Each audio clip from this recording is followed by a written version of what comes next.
Yuk, berikan jariah terbaik Anda untuk dakwah, sosial, dan pendidikan. Untuk berdonasi, silakan hubungi kami.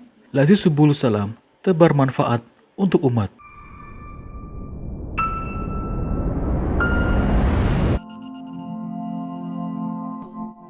Bismillahirrahmanirrahim.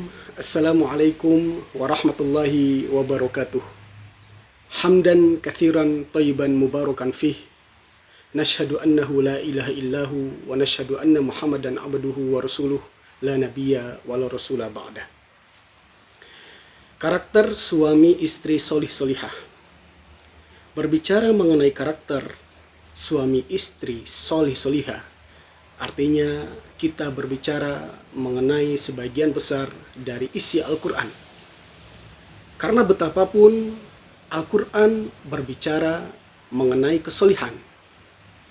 Dan tidak jarang kita mendapatkan hadis-hadis yang berbicara mengenai kesolihan. Allah Subhanahu wa Ta'ala pun memperuntukkan bumi ini untuk orang-orang solih saja.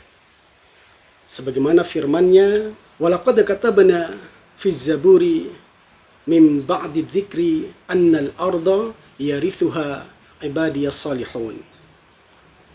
Allah Subhanahu wa Ta'ala berfirman bahwasanya sungguh telah dicatat, sungguh telah termaktub, bumi ini diperuntukkan hanya untuk orang-orang yang solih saja.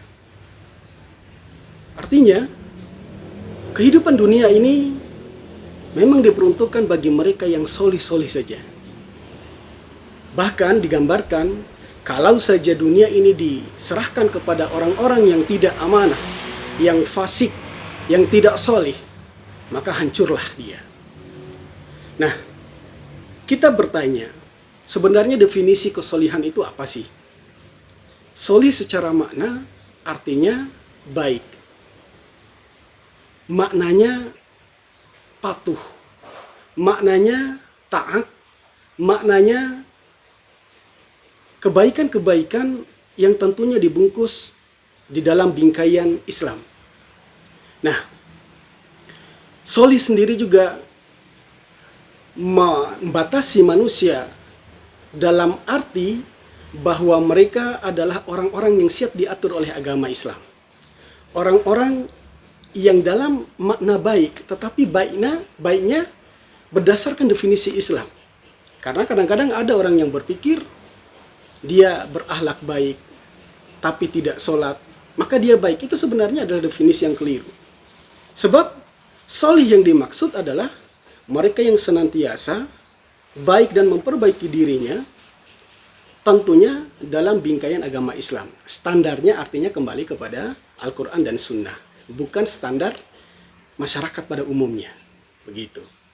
Nah, ikhwati fiddin rahimakumullah, siapa yang sebenarnya berharap untuk menjadi solih solihah?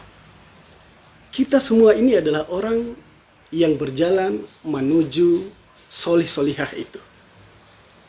Bahkan kalau kita menilik kembali kehidupan para nabi dan rasul, beliau-beliau adalah manusia-manusia yang dikategorikan sebagai minas solihin, orang-orang yang senantiasa berbuat soleh.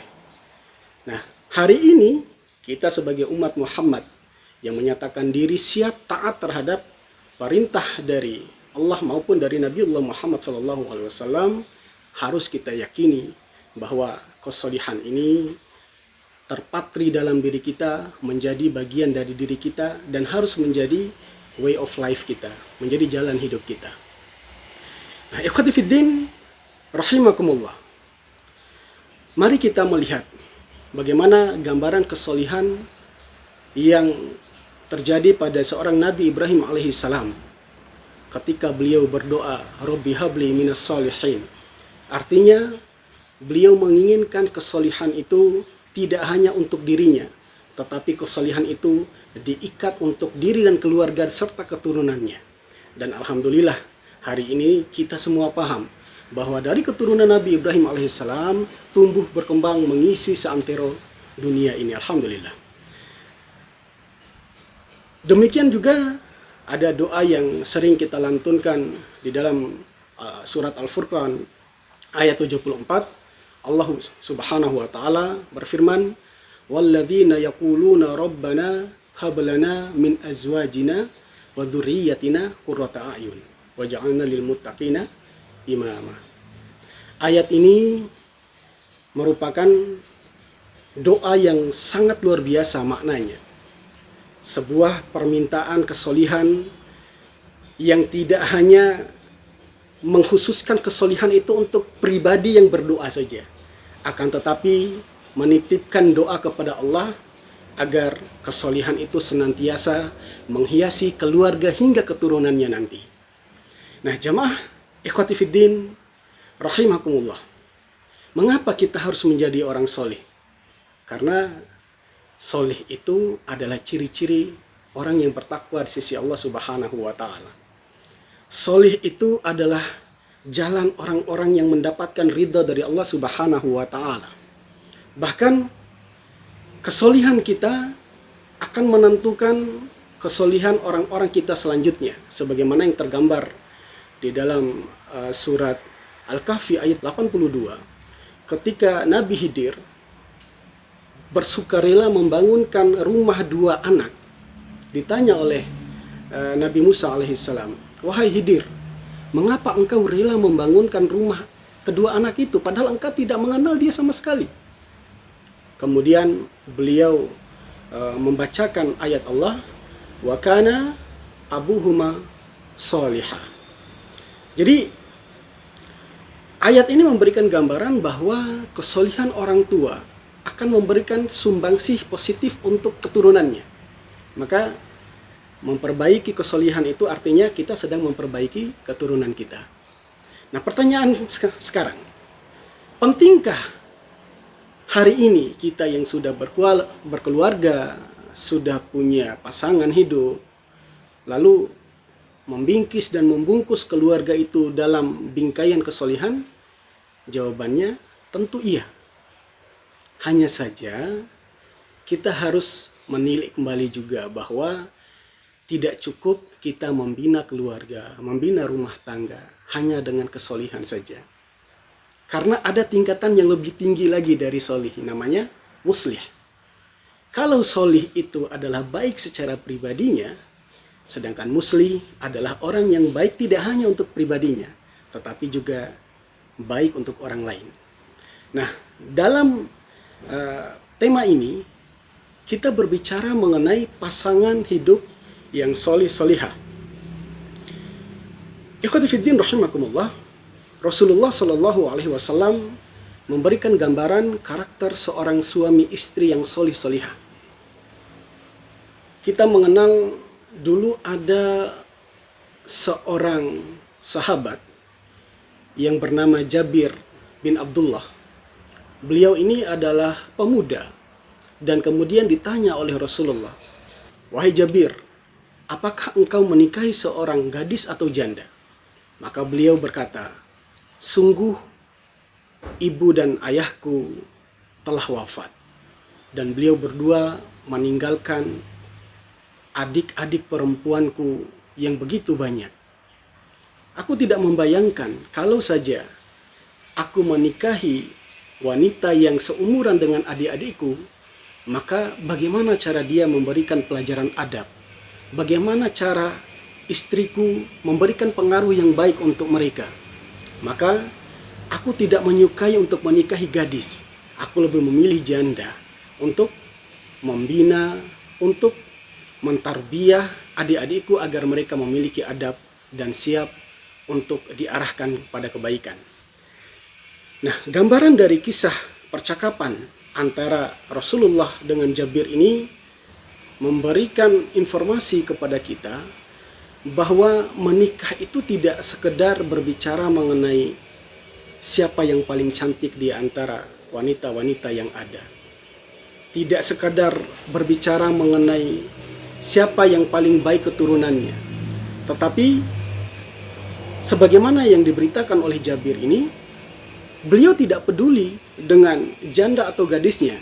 Yang paling penting, siapkah istrinya nanti mengarahkan, membina keluarganya, terutama adik-adiknya yang sudah mulai tumbuh dewasa. Nah, ada satu kisah lagi dari Asma binti Yazid ketika suatu hari suaminya pergi meninggalkan beliau dan juga sahabat-sahabat yang lain melakukan hal yang sama. Pada saat itu para ummahat berdesas-desus, tapi desas-desusnya dalam hal kebaikan. Mereka berkata, menjadi laki-laki itu enak. Mereka punya peluang kesempatan untuk beribadah jauh lebih lebar, jauh lebih besar daripada para wanita. Wanita mah apa? Hanya di rumah, dan di rumah. Nyuci piring, balik-balik nyuci baju, balik-balik masak. Hanya itu yang dilakukan oleh wanita. Sedangkan para lelaki bebas. Mereka bisa mencari ma'isyah dunia secara bebas pula. Mereka bisa beribadah, sholat di luar rumah, mendapatkan pahala yang lebih banyak, bebas juga maknanya. Mereka bisa berjuang di jalan Allah. Mereka bisa mempertaruhkan nyawanya. Kemudian mereka meraih pahala besar dari perjuangannya, bebas juga. Sedangkan para wanita, apa yang mereka dapatkan? Maka hal ini dilaporkan kepada Rasulullah. Asma binti Yazid yang merupakan delegasi dari para ummahat menceritakan kepada Rasulullah, "Ya Rasulullah, aku datang kepadamu atas nama ummahat-ummahat yang lain, menyampaikan keresahan kami. Kalau menjadi laki-laki punya kelebihan seperti ini, bisa beramal yang demikian-demikian. Sedangkan kami para wanita, apa yang bisa kami lakukan?" Maka Rasulullah sedikit kaget dengan pertanyaan ini, tapi juga kagum. Sehingga pada saat ditanya oleh Asma, beliau berbalik badan bertanya kepada para sahabat yang lain, "Wahai sahabatku, pernahkah ada wanita yang datang kepada kalian bertanya tentang hal semacam ini kepada kalian sebelumnya?" Maka para sahabat menggelengkan kepalanya. Kemudian Rasulullah berkata kepada Asma, "Wahai Asma, sekarang pulanglah, katakanlah kepada ummahat-ummahat yang lain, kalau kalian berada di rumah, menjaga kehormatan kalian, menjaga iffah kalian, merawat tanggung jawab yang diberikan suamimu kepada kalian semua, maka sesungguhnya setiap kebaikan yang dilakukan oleh suamimu tadi dalam rangka meraih pahala-pahala tadi, kalian akan mendapatkan hal yang sama pula meskipun kalian hanya berada di rumah." Masya Allah. Jadi menjadi wanita solihah itu ternyata tidak sulit-sulit juga. Cukup menjadi wanita yang taat kepada suami, wanita yang senantiasa menjaga iffahnya, wanita yang senantiasa menjaga kehormatannya. Itu sudah menjadi dalil untuk dia meraih pahala-pahala dan masuk surganya tentunya. Tidak perlu lagi kita berbicara mengenai emansipasi yang wanita ditempatkan harus sejajar dengan laki-laki. Wanita harus ditempatkan sebagaimana seorang laki-laki. Padahal agama Islam justru menunjukkan kepeduliannya atas kehormatan para wanita kita. Nah, selain karakter-karakter ini juga, karakter muslih yang merupakan tingkatan yang lebih tinggi dari sekedar solihah tadi adalah kita harus menjadi pribadi yang siap untuk mengarahkan, menarbiyah anak keturunan kita. Ini adalah poin yang sangat penting. Sebab untuk menjadi pribadi yang solih-solihah saja, atau mungkin khususnya untuk suami tugasnya bukan hanya untuk mencari istri yang solihah saja, tetapi mampu juga menargetkan istrinya adalah seorang muslihah. Mereka yang tidak hanya mampu berbuat baik untuk dirinya, tetapi mampu berbagi kebaikan untuk orang lain. Nah, dalam hal ini, muslihahnya seorang istri kita adalah mereka yang mampu memberikan tarbiyah terbaik untuk anak keturunannya. Tentunya ini dianggap hal yang penting karena pendidikan, agama, akidah anak-anak kita selanjutnya diserahkan kepada istri-istri kita. Mengapa demikian? Nyatanya laki-laki itu sering keluar rumah, sering meninggalkan rumah, entah untuk berdakwah, mencari ma'isyah dunianya, atau hal-hal positif yang lain. Sedangkan yang berjibaku di rumah adalah para istri. Oleh karena itu, sebagai istri yang muslihah, adalah mereka yang mampu mengarahkan anak-anak mereka, mampu memberikan tarbiyah yang baik untuk anak-anaknya, sehingga terselamatkan ibadahnya, terselamatkan pendidikannya, terselamatkan akidahnya, sehingga anak-anak ini bisa menelurkan kesolihan serta kemuslihan orang-orang tuanya. Masya Allah. Nah, oleh karena itu, ikhwati fiddin rahimakumullah, mari kita kencangkan kesolihan diri kita dan kesolihahan istri-istri kita. Jangan sampai seorang laki-laki, seorang suami tampil sebagai pribadi yang solih, tetapi meninggalkan istri yang berpenampilan urak-urakan, tidak siap untuk dibina, tidak siap untuk ditarbiyah. Kalau kenyataan seperti itu, bagaimana kita bisa mengharapkan keturunan min dzurriyyah yang baik-baik, min dzurriyyah yang solihah? Oleh karena itu, ayo kita kencangkan tarbiyah di keluarga. Mari kita tingkatkan kesadaran bersama. Minimal dakwah kecil-kecilan di rumah itu akan sangat berpengaruh untuk kebaikan keluarga kita. Nah, terakhir kita berdoa kepada Allah, Rabbana hablana min azwajina wa dzurriyyatina qurrata ayun waj'alna lil muttaqina imama. Mohon maaf atas segala kekurangan. Mari bergerak untuk membentuk keluarga yang sakinah, mawaddah, warahmah. Mari bergerak untuk membentuk karakter-karakter yang siap ditarbiyah di dalam keluarga. Mari bergerak bersama keluarga kita menuju surganya. Amin ya rabbal alamin. Wassalamualaikum warahmatullahi wabarakatuh.